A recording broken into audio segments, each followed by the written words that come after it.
First thing you need to look at is your different type of moisture meters. When you're doing a house and you're using your regular moisture meters um, that you would use in a house setting, they may be calibrated differently to go to different depths than you do in complex building materials that you'd find in a commercial structure.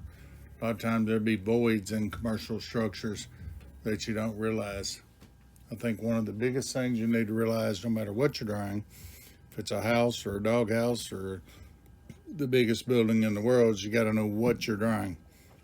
I have calls occasionally, and people will have trouble drying a material, and I ask them what it is, and they don't have a clue. So, know what you're drying. If it's plaster, if it's gypcrete, if it's waterproof sheetrock, if it's waterproof flooring, uh, 2 layers of sheetrock, 3 layers of sheetrock, but you got to know what you're drying. You got to know which meter is appropriate to use. The meter kit that our technicians use costs around $10,000, give or take, depending on the meters.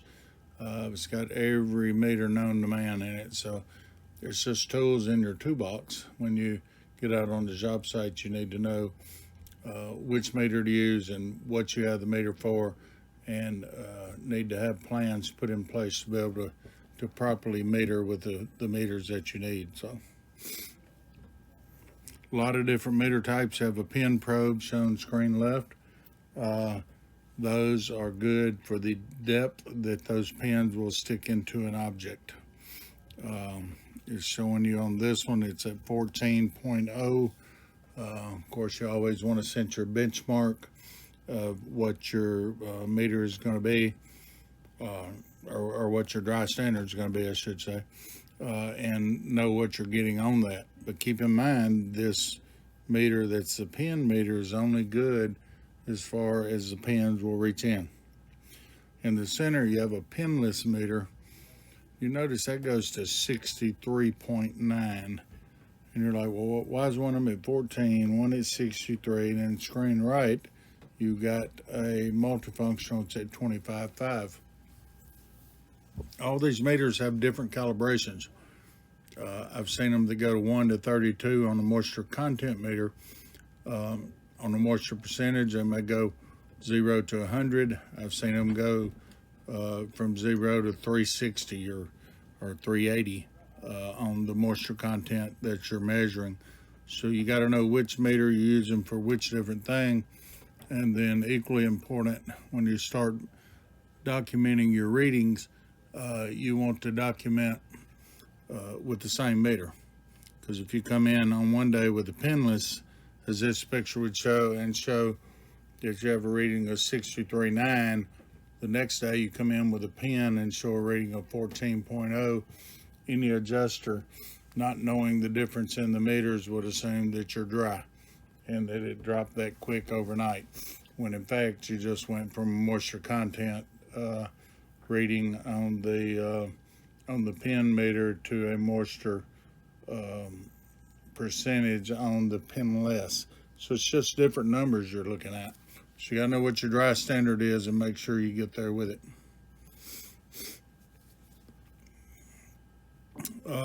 Your basic meter standard operating procedures: evaluate, monitor, and verify. One problem we've seen out in the field on commercial jobs, you'll usually have a consultant, you'll have an adjuster, then you'll have yourself as being the drying expert. And a lot of times when you're walking through evaluating, all three of those people have a meter, and they have different meters.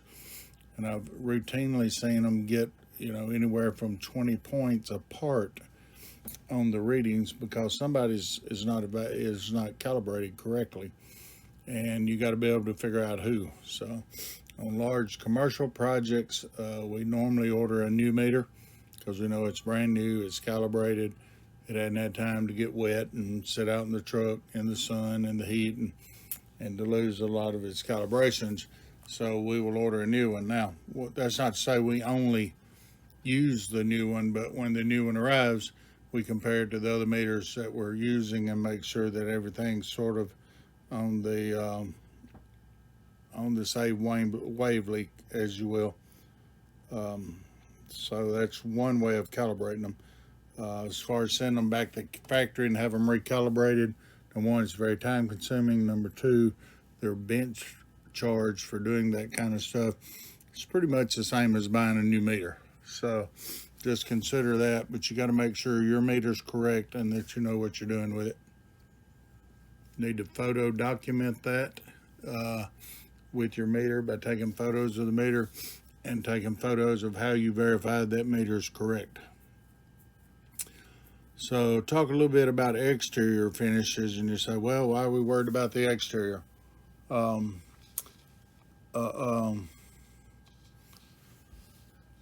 the exterior part of the building, just because it's, you know, on the interior, on the exterior part of the stud wall, don't mean you can't grow mold in there. Don't mean it don't need to be dry. You have to work with the exterior of that building just as you do the interior. And we understand the brick on the exterior walls are going to be wet. It gets rained on, it absorbs the moisture, and it holds the moisture. Behind that, there should be a vapor barrier that keeps the moisture that the brick is holding and that water is weeping through the bricks from getting to the wood. And then your wood on the backside of that should naturally be dry. But you've got to know, once again, know what you're drying, know how you're drying it, put a drying plan together in writing that just lets everybody know this is what we got going on, this is what we have to dry, and this is where we're at on it. You'll have other challenges with brick, but your main challenge is wicking water up. There should commonly on the last row, or maybe the next to the last row of bricks, be missing mortar at the butt end of the brick.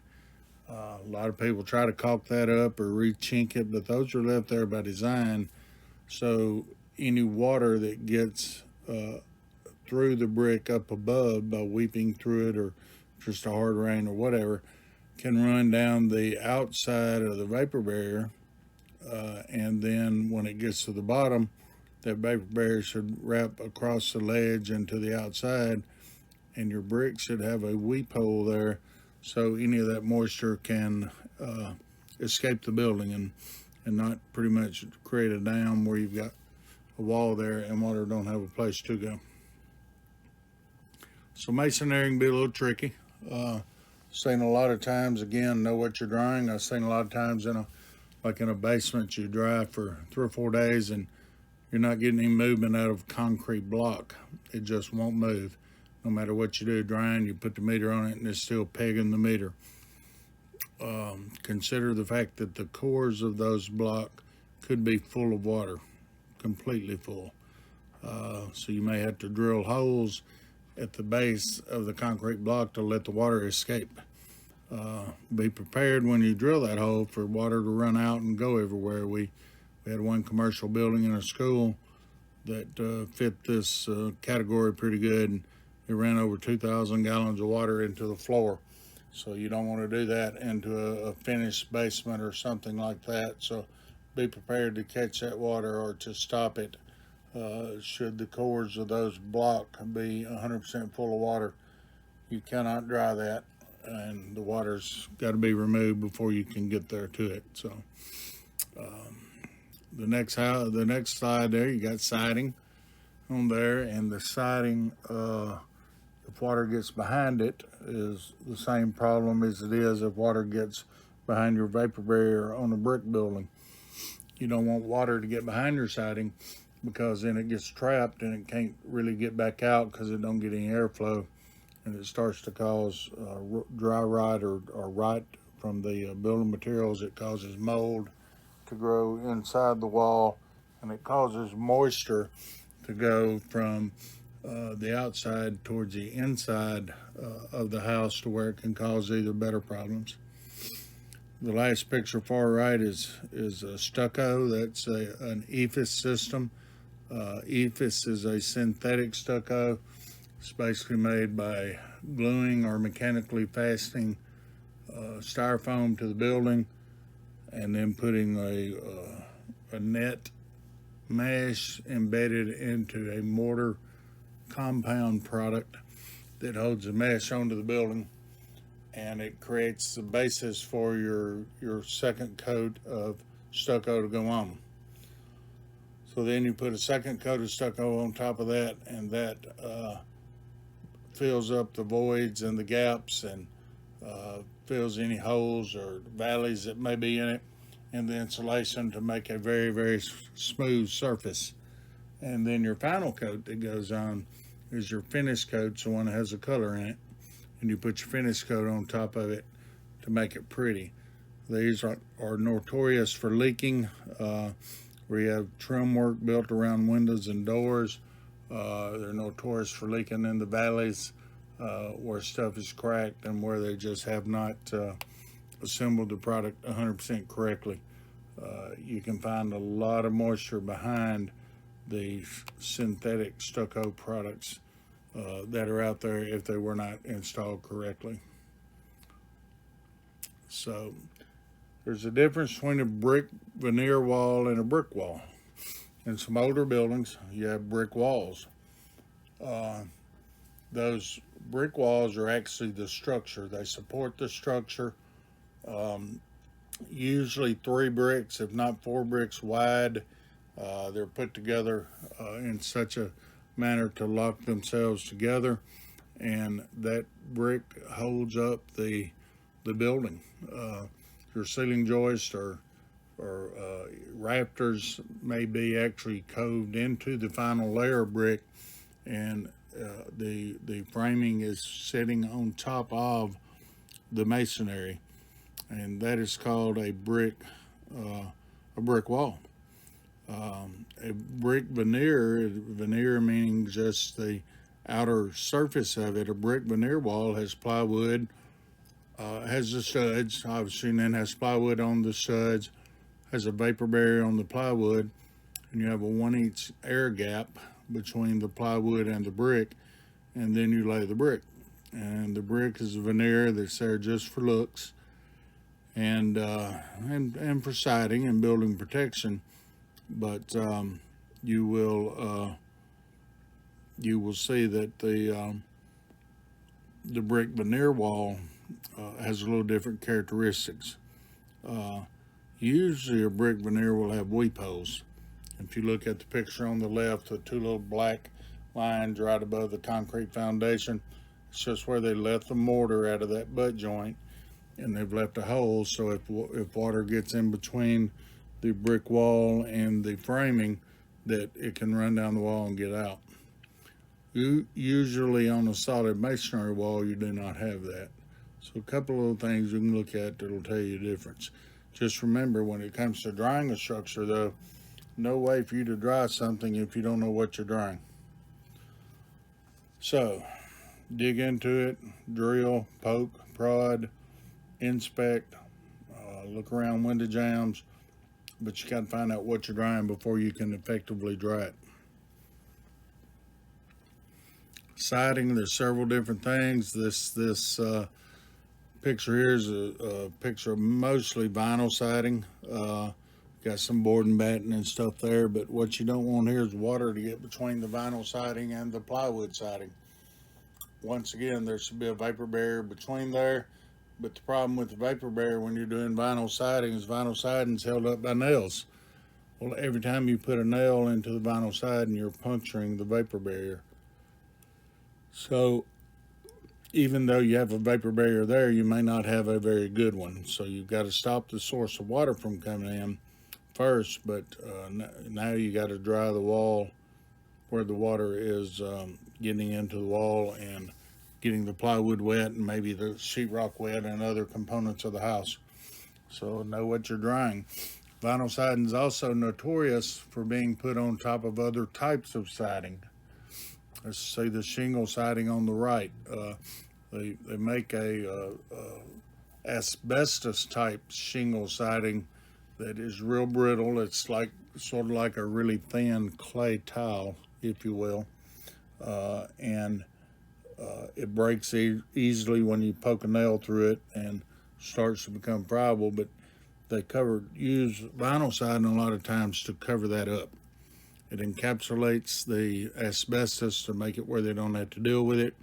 The vinyl is more flexible and don't crack, or at least while it's new, don't show cracking and missing pieces, so they use it to cover up other types of siding that's old.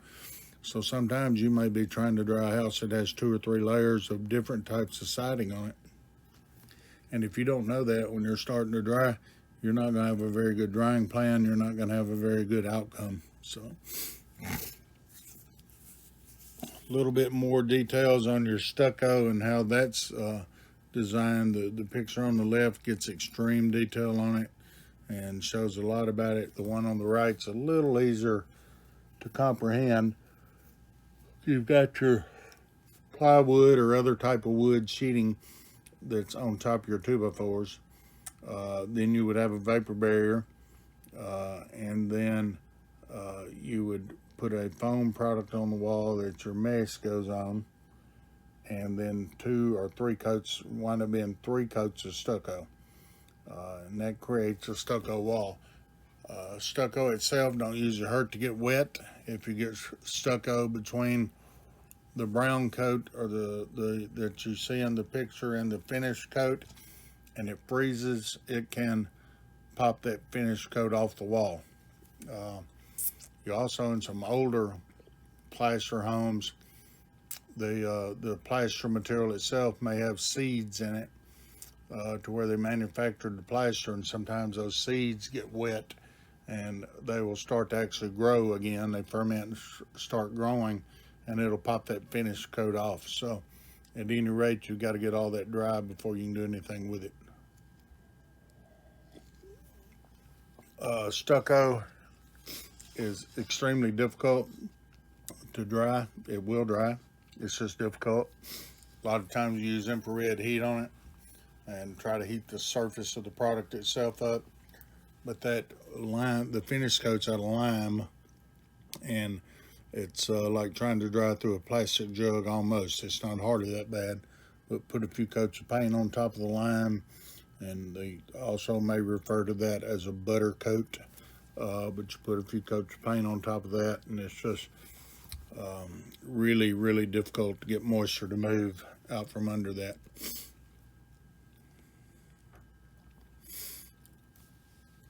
There's lots of different types of house wrap that's designed to keep the wood part of the product dry, and on the outside of the house wrap, it's where they want the water to get and run out of the house and be ventilated so it can sort of kind of dry on its own.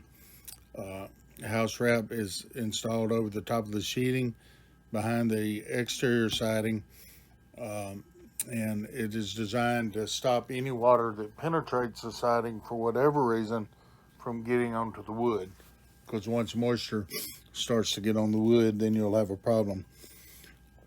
You see a lot of new construction, these guys come in and put it, they don't even run the seams in the house wrap correctly.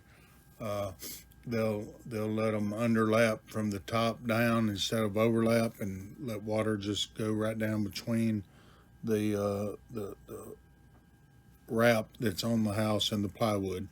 So you may have some building issues there that still you have to deal with, because if that wall's wet, you've got to get it dry to keep there from being further damage to go on.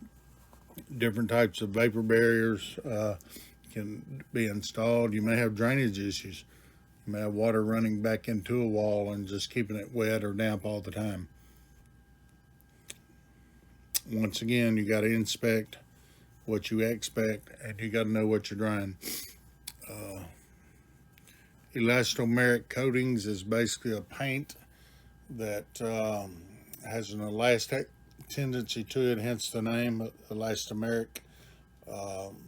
If you took a paint roller and rolled elastomeric paint on a piece of glass and came back after it cured, you can peel that off and stretch it. It's a stretchy paint. It's used on stucco a lot because stucco inherently cracks a lot. And when stucco cracks and moves, the elastomeric paint will stretch with it, and the paint don't actually crack. It'll just stretch with the stucco as it expands and contracts. So it makes a good product for that. Aluminum foil is supposed to reflect heat and be a vapor barrier as well. It's got good and bad tendencies. You cannot dry through it So if you get moisture on the plywood or the sheeting behind aluminum foil, uh, then you have a difficult job of drying from that side. Elastomeric coating is the same way. You're not going to dry through that. It's like drying through a 2-liter jug. It's just difficult to do. Paper-backed aluminum creates a different challenge if it gets wet. Now you've got your aluminum that seals the water, but now you've got paper, which is an excellent source for mold and an excellent food source. And you know, you've got to get that dry from the backside or remove it, one or the other. But guys, I can't stress enough, if you don't tear into these houses, if you don't cut some sample holes, if you don't do some inspections, and you don't know what you're drying, you're leaving buildings wet. Now, when you first get there and that building's wet, that is that building owner's problem. It can also, I guess you could say, be the problem of the insurance company. But when you go there and you say you're Billy Bob and Bubba and you're the best drying company in the world, and you dry this and you get out of there in 3 days, that's a joke, by the way, but that becomes your problem because you're the expert and you said you fixed it. And if you did not fix it, then instead of that being the homeowner's problem or maybe the insurance company's problem, all of a sudden that's your problem. So you've got to inspect what you're doing on these houses and know what you're drying. About 50% of the calls I get, people don't know what they're drying. I had one the other day over in Knoxville, Tennessee, Go Vols. But the dryer that called me was trying to dry a floor and had been drying on it 6 days and wouldn't get dry. I said, "What's under the floor?" "Well, it's a wood floor." "What's under the wood?" "I don't know." "Well, how are you gonna dry it if you don't know?" Well, it wound up being under the wood, a laminate floor under the wood, and then under the laminate was some vinyl tile floor covering. It had asbestos in it. And then under that, finally, you had presswood and then plywood. So that's not possible to dry. It's you got the vinyl floor covering is a vapor barrier in itself. You just simply can't dry through that vapor barrier. So you've got a lot of demolition that's got to be done there. Then you add the complexity into it of the asbestos in the tile work. You know, it gets to be a problem.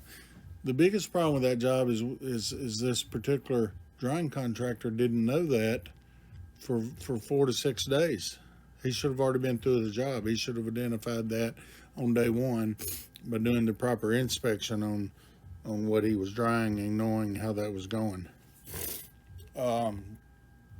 Polyethylene plastic. Everybody knows what polyethylene is. It's just a sheet of plastic. You're not going to dry through polyethylene.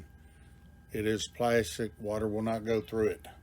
The way water gets behind it is it goes around the edges and around the corners and gets totally saturated and gets behind the polyethylene, but water will not run through it. If you don't believe me, get a Ziploc bag, which is a polyethylene bag, fill it full of water and close the zipper.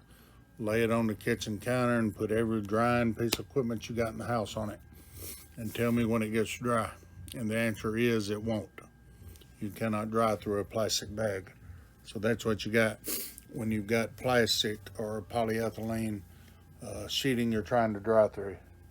If there's a product behind that needs dried, you've got to remove that plastic or you got to dry it from the other side. More than often, you got to remove the plastic because drying it through the other side, you have a vapor lock created between the plastic and the wood. And even though you're trying to dry it, the water don't want to move because it's sort of kind of locked in there. Sort of like taking a piece of saran wrap on the counter that's got water on it and laying it on the counter. The water is going to stay there for a long time because that saran wrap sort of coats it, if you will. Asphalt coated craft paper, better known as batt insulation. That's the insulation you have that has a paper backing that you see on it. Most of the time it says this side towards living areas. 078, this is Sector on channel 16, over. Pardon the boats going by talking on the radio. But anyway, but this this is just thick paper that is sprayed with tar, hot tar. And while the hot tar is on the paper, then they embed the fiberglass insulation onto that. That way you have an insulation, you have a vapor barrier so moisture don't get into the living area of the house. If you get water behind that insulation and behind that vapor barrier, it's difficult to dry. Now, the good part about this with fiberglass, it's glass. Think about that for a minute. How do you dry glass? You really don't have to, because it don't get wet. So, unless you've got it saturated and sitting down in the water, glass is the easiest thing to dry that you can dry. So in the case of insulation like that in a wall, if you can get some wicking going on near the base of the floor, let gravity do its job, get some airflow in there and get it dry, you can still dry that. You don't worry about the paper too much. You can get some airflow in there, whether you use an injector dry type program in there, whether you drill some holes in the wall and get some airflow in there, or whether you do a smaller flood cut and get some air going in there. As long as you can get some air in it, you can still dry through that. Metallized film, same thing as aluminum foil we talked about before. Vapor retarding paints would be your elastomerics, be other paints. If it says a sealer, it's going to be a vapor retarder. That's why they call it a sealer. It seals stuff in. It seals odor in. It seals moisture in. It'll seal anything you put that's behind the paint. So you got to know what you're drying. You get ready to dry a house and the sheetrock won't dry and it's got a vapor retarding paint on it, then you may very well have to dry that from inside the wall cavity to get it dry. You may not be able to dry it through the paint. So full face foam and board insulation and extruded polyethylene, that's exactly the same. We've already talked about polyethylene. We've talked about the foil, aluminum foil, and the insulation. The foam insulation does add a little bit of a different twist on it. You've got two different types of foam. You've got open cell and closed cell. An open cell foam will absorb water. A closed cell foam will not absorb water. The cells are closed, water will not penetrate it. You can get a closed cell foam wet on the outside, but you can't get it wet on the inside. With open cell, it'll actually absorb the water and get into it. So obviously a closed cell foam is a little bit easier to dry the outside of it, and you don't have to worry about the inside. But chances are, most of the time when you're drying something, you don't know what you're drying unless you do the proper inspection and figure that out in the beginning. Exterior grade plywood just means it's wood that the manufacturer told you is exterior grade. That means they used a glue to glue the little strips of plywood that they've cut that are paper thin. They use a glue that is waterproof to glue that together. It does not mean that the wood is waterproof. You go buy yellow wood, 30-year warranty on yellow wood. I built a house 12 years ago. It's all rotten. We had to rip it up and replace it. Every single piece of it, because it's rotten. It was installed properly. It didn't have any sealers or coatings on it. It just is rotten. But they will tell you the treatment in it will make it last 30 years. But they lie. It'll last 30 years if you don't let it get wet. But if you're in Tennessee where you got humidity and a lot of rain and temperature differentials, it'll last about 10 years and start to fail, and within 12 you have to replace it. So don't let somebody say I've got marine grade plywood or exterior grade plywood. It won't hurt if it gets wet. The wood is still wet. The only difference between that plywood and some other plywood is the quality of the glue that's holding the wood together. So be a little bit careful of that.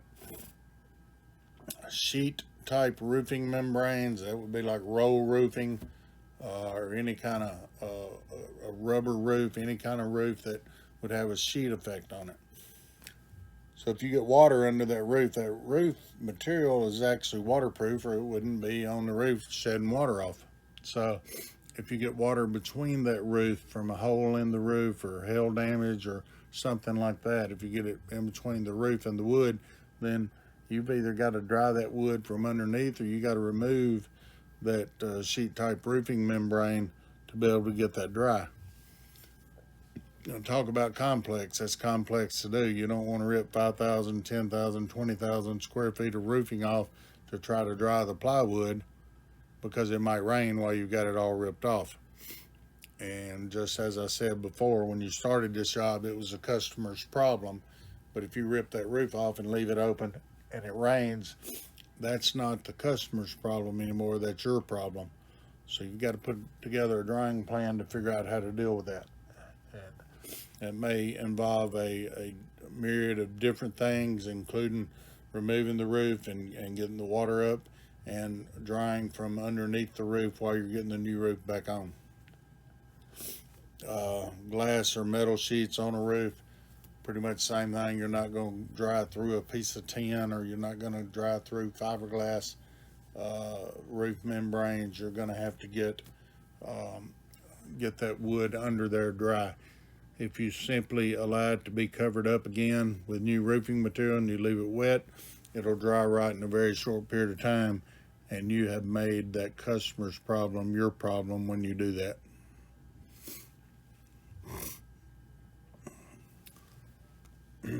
Rain screen gap is just designed to be a capillary break between the siding and the water. So the water comes down, water will wick up. It'll wick up a piece of wood an unbelievable amount of space that it can wick up. We're talking hundreds of feet that water can wick up into a 2x4. How do you think you get water to the top of a 60-foot tree for the leaves on the top of that tree to get water? It wicks that water up through the wood and goes all the way up the tree till it gets to the top of the branches. Well, it's a wicking process, so it don't really matter if the wood's still on the tree or if the wood's on your house. The water will still wick up that wood. And so the way engineers have designed that to stop is to put a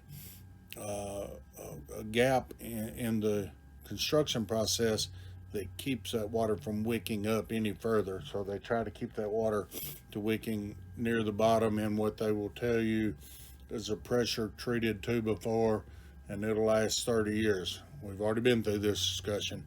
It's not going to last 30 years. Is it better than white pine with no treatment on it? Probably. But the problem with it is it gives you a false sense of security that hey, I've got pressure treated wood down there on that floor. If it gets wet, it don't matter. It's pressure treated. So that's really not true. So when you see gaps in this material a lot of times from the factory, that's what it's designed to do, is to stop that wicking process and wicking that water up. But if you don't inspect what you're drying, you're not going to know that, and you're not going to know why the water is wicking up, and you're not going to know what to do about it as it wicks up and how to dry it. So you got to have a good drying plan on that. Drying seems simple, but it's really pretty complex when you get into it. Again, you're drying a test home that somebody built a house and they called it a flood house, and they've dried it 144 times in the last year, and they dry it in 3 days or 4 days or whatever it is. But they've got that down to a science. It's sort of like cutting your grass. You know where every hole in the yard is at. You already know that. Well, they know these houses like the back of their hand, but it don't have complex building materials in it. You start putting plaster in there and siding and different types of insulation and different types of vapor barrier, then all of a sudden that's going to be a complex drying job. And guys, that's what we face out here in the real world. We don't face these homes that are built for the purpose of drying them out. We do homes that are built that cannot be dried out. Good example. I told you about my porches rotting off with 30-year yellow wood on them in 12 years. Well, I've got vapor-backed insulation between the first and second floor. That's a pretty stupid way of building a building if you're looking at it from a water damage perspective. Okay, but houses aren't supposed to get wet. But if a pipe broke on the second floor and water runs into that vapor-backed insulation in between the floor on the second or third story and the ceiling above it, that water can't get out. You're not going to dry through that. It is not going to happen, and there's no need in trying. You're going to have to remove that insulation to get that water out of that insulation. Coast Guard 23078, Coast Guard Auxiliary 23078. This is Sector on Channel 16, over. Pardon the boats again. But you're going to have to remove that insulation to get the water out of there. I've been to buildings that had problems 6 to 8 months after a drying project. And when you go inspect it and you find that vapor-backed insulation and you pull it out, you literally can fill 5-gallon buckets of water up with the water that's coming out of that. So you've got to know exactly what you're drying and how it's built so you can know if you can dry it or not. It's another cutout of a wall here to where you've got an air barrier between the structural wall and the insulation and the studs in it.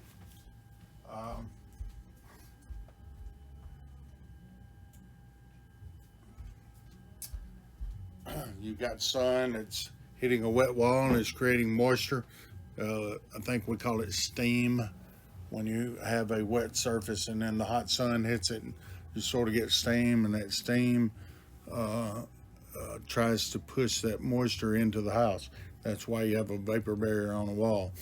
But if that vapor barrier gets breached, then you cannot get beyond that breach with air movement to be able to get it dry. So you've got to know what's going on there and how to control those situations.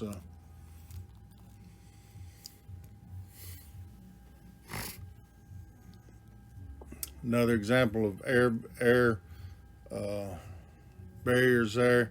You can see the taped seam on this house wrap here to where they've got sheathing, and then they've got an air barrier. How many contractors you think really have the workers that you're not watching that put tape on those seams? I would venture to say not very many. Look to the picture right, where they're installing the vapor barrier, and they put the row on the bottom first and then the second row overlapping, which is the proper way to do it. That way when water runs down that, it gets on top of the other. But how many times you think they may do that the opposite way? And now instead of that water shading off, it actually runs it behind that bottom row. These are not rocket scientists a lot of times that are putting these houses together, and they're not properly trained on why they're doing what they're doing, and sometimes they simply don't know, and they will just put it together whichever way they think it needs to put together. So these things are designed properly for a reason, but when you have a design flaw or a flaw in the installation of it is when it goes wrong. Now where you come into play is you're trying to dry it and you can't figure it out, and you've got to get it dry. So you've got to learn what's going on and to be able to educate your customer on what's happening with it. Here you've got some different types of insulation and spacing. This is actually spacing for a wood floor that's being placed in. It's create an air barrier between the wood floor and the water resistive vapor barrier that you got below that. So that creates a little airlock for that to get in there. But that void area there can also be full of water. It can't be extracted from the top. It can't be extracted from the bottom. It's probably ran out on its own, but you've got to know that. And then you've got to know what you're drying, and you've got to put a plan together on how to dry that.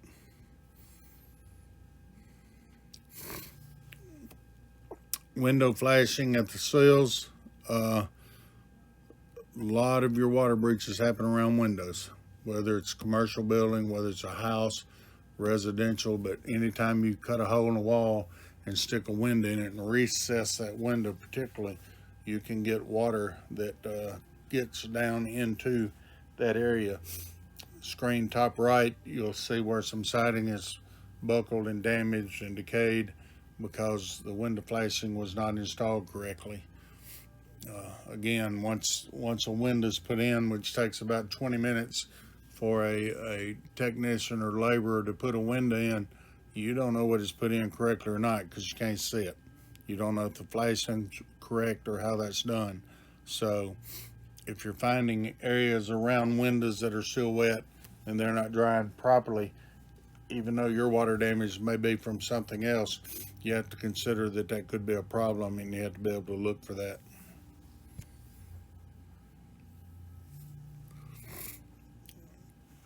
Different types of windows you see here, and they all have their issues and problems. Anytime a window opens, it means there's a crack there that has a seal on it, and that can fail. That can be left ajar a little bit.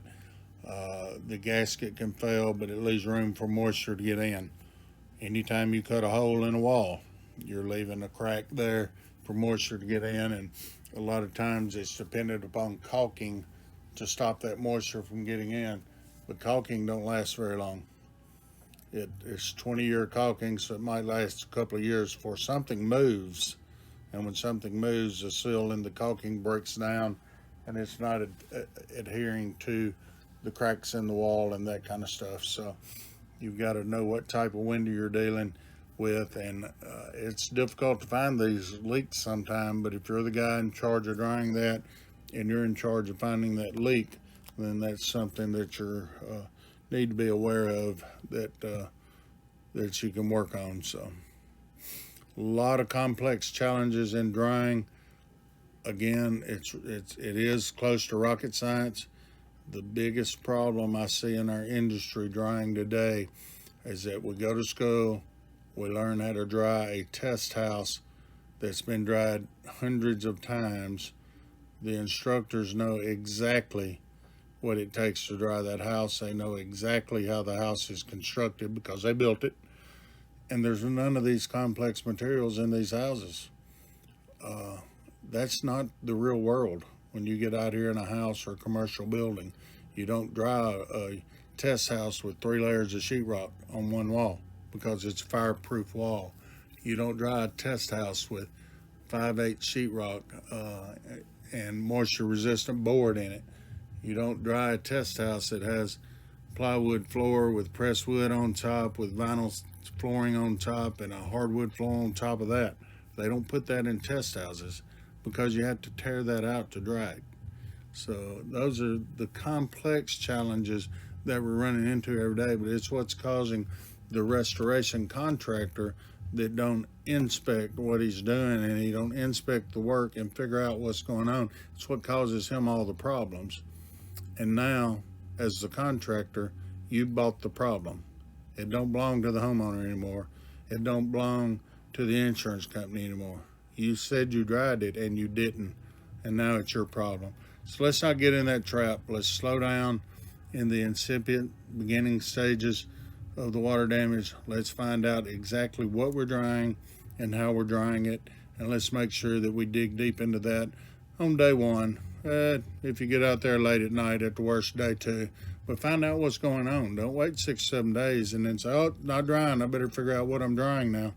You need to know what you're drying when you get there. I'm Scott Tarpley, and hope you've got some information off this. If you have any questions when you get through, it's my phone number there on the screen. Give me a call, shoot me a text message, and I will be sure to try to get back with you and help you out on something.